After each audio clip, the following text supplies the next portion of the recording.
Hello សួស្តីអ្នកនរគ្នាថ្ងៃនេះខ្ញុំមកបង្ហាញទាក់ទងជាមួយនឹងរបៀបដាក់ជាស៊ុំដូចដែលខ្ញុំបង្ហាញនៅក្នុងអេក្រង់អញ្ចឹងណាអ្នកទាំងអស់គ្នាអញ្ចឹងដើម្បីយើងដាក់ស៊ុំគៀននេះបានតែយើងត្រូវធ្វើបែបម៉េចអញ្ចឹងជំហានដំបូងអ្នកទាំងអស់គ្នាត្រូវមានស៊ុំបែបហ្នឹងណាអ្នកទាំងអស់គ្នា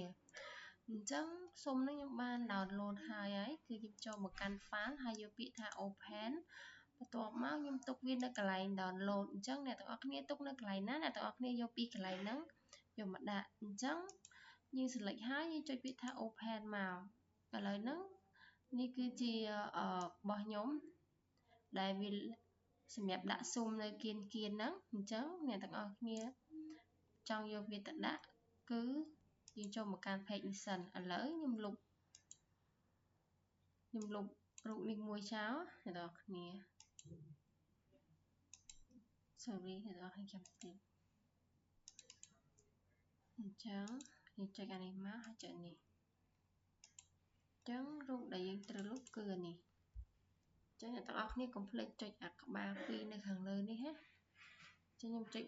លុបខាងនេះមួយចោល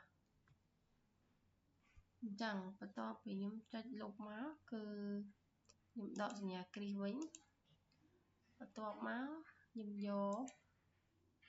ស៊ុំខ្ញុំនេះដែលបានយកមកមិញអញ្ចឹងយើងអូសវាយកមកដាក់នៅកន្លែងនេះមកអ្នកគ្នាយ៉ាឥឡូវនេះវាលូតធំហើយអញ្ចឹងអ្នកទាំងអស់គ្នាដើម្បីឲ្យវាបានពង្រួញវាទៅជាទូចគឺអ្នកទាំងអស់គ្នាចុចគ្រីសនេះមក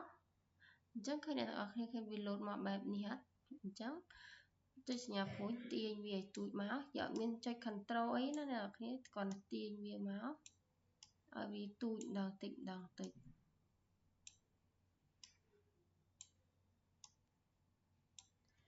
ញធ្វើម៉េចឲ្យវាទូច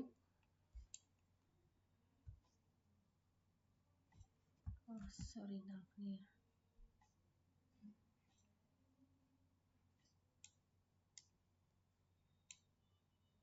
ចឹងយើងទាញវាឲ្យទូចមកនៅពេលដែលបានទាញហើយឥឡូវយើងធ្វើបែបម៉េចដើម្បីដាក់ខាងជ្រុងនេះឲ្យវាមកគៀនជ្រុងហ្នឹងអញ្ចឹងឥឡូវហ្នឹងអ្នកទាំងអស់គ្នាដល់ពេលដែលអ្នកទាំងអស់គ្នាធ្វើអញ្ចឹងឲ្យវាកោងមកចេះហើយអ្នកទាំងអស់គ្នាចាប់ទាញវាបវល់មកដាក់វាឲ្យត្រង់ហើយបន្តមកអ្នកទាំងអស់គ្នាទាញហើយយកមកដាក់ទៅហ្នឹងហើយអ្នកទាំងអស់គ្នាសេរីតាមហ្នឹងទៅហើយបន្តមកអ្នកទាំងអស់គ្នាចុចពាក្យថាគ្រីសនេះមកហើយដកសញ្ញាគ្រីសនេះមកគឺបានហើយអ្នកទាំងអស់គ្នាគឺស៊ុំរបស់យើងគឺប៉ុណ្ណឹងគឺវាងាយស្រួលមែនតើអញ្ចឹងសម្រាប់វីដេអូហ្នឹងខ្ញុំមានតែប៉ុណ្ណឹងទេអ្នកទាំងអស់គ្នាសូមអរគុណ